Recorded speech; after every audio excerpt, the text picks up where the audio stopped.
Bahrain में ये असदुद्दीन ओवैसी के पाकिस्तान पर सर्जिकल स्ट्राइक से कम नहीं है। फर्क इतना है कि ये कूटनीतिक सर्जिकल स्ट्राइक है, जहां हमारे 57 सांसद दुनिया भर में पाकिस्तान को एक्सपोज कर रहे हैं। Pakistan stops promoting, aiding, sponsoring all these terrorist groups, this issue will not go away.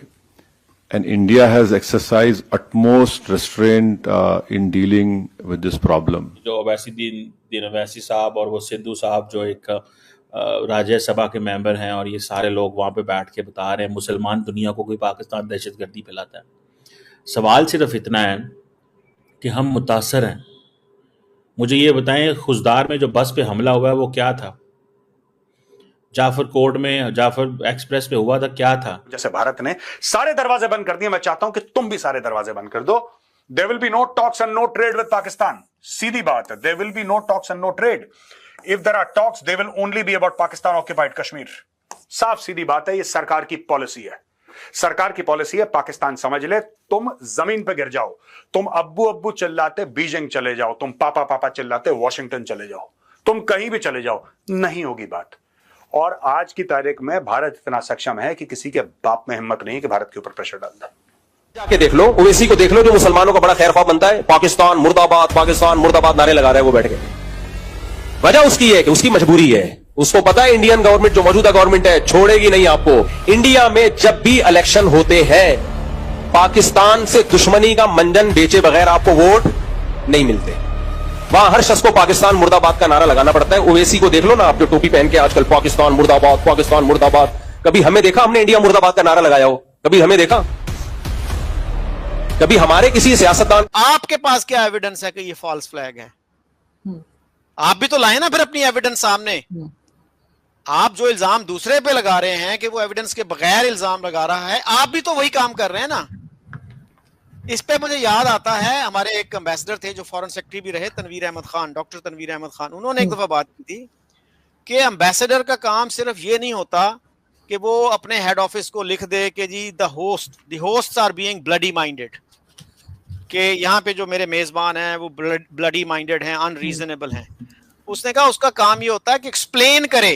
जाके देख लो, ओवैसी को देख लो, जो मुसलमानों का बड़ा खैरख्वाह बनता है, पाकिस्तान मुर्दाबाद नारे लगा रहा है वो बैठ के। वजह उसकी है कि उसकी मजबूरी है। उसको पता है इंडियन गवर्नमेंट, जो मौजूदा गवर्नमेंट है, छोड़ेगी नहीं आपको। इंडिया में जब भी इलेक्शन होते हैं, पाकिस्तान से दुश्मनी का मंजन बेचे बगैर आपको वोट नहीं मिलते। वहां हर शख्स को पाकिस्तान मुर्दाबाद का नारा लगाना पड़ता है। ओवैसी को देख लो ना आप, जो टोपी पहन के आजकल पाकिस्तान मुर्दाबाद। कभी हमें देखा हमने इंडिया मुर्दाबाद का नारा लगाया हो? कभी हमें देखा? कभी हमारे किसी सियासतदान को, नवाज शरीफ को, इमरान खान को, जरदारी को और शहबाज शरीफ को कभी देखा कि वोट लेने के लिए ये कहा कि इंडिया मुर्दाबाद? कभी देखा?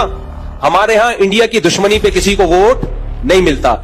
इंडिया में वोट मिलता पाकिस्तान मुर्दाबाद का नारा लगा के है। तो शिद्दत पसंद पाकिस्तानी हुए, इंडिया हुआ, इंडिया शिद्दत पसंद हुआ।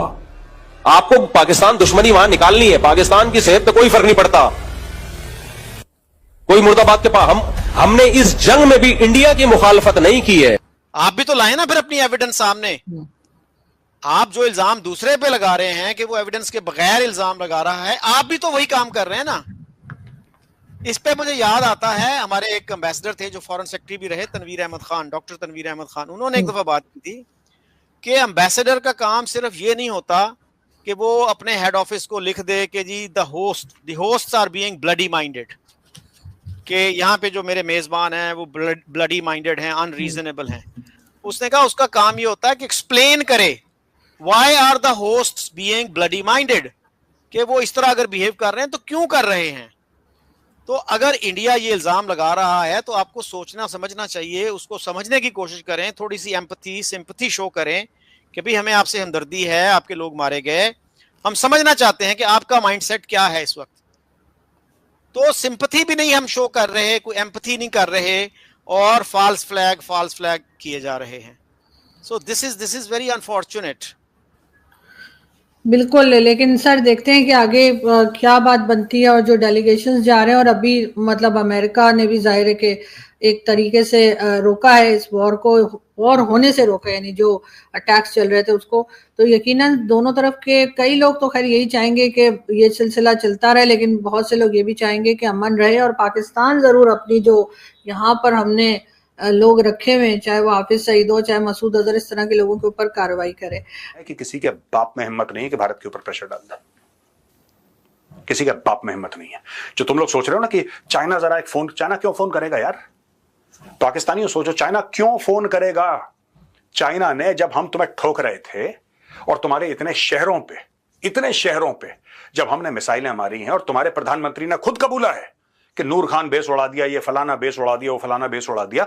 ओ भाई साहब एक बात बताओ, क्या चाइना जो तुम्हारा इतना मजबूत दोस्त है, आयरन ब्रदर, शहद से मीठा, हिमालय से ऊंचा, समुद्र से गहरा है, वो एक बार ये तो कहता कि इंडिया तुम हमारे भाई पाकिस्तान की तरफ मत, आंखें मत दिखाना पाकिस्तान को, अटैक मत करना पाकिस्तान को, वरना हम अपनी पीएलए एक्टिव कर देंगे लाइन ऑफ एक्चुअल कंट्रोल पे, हम तुम पर हमला कर देंगे। कुछ ऐसा कहता?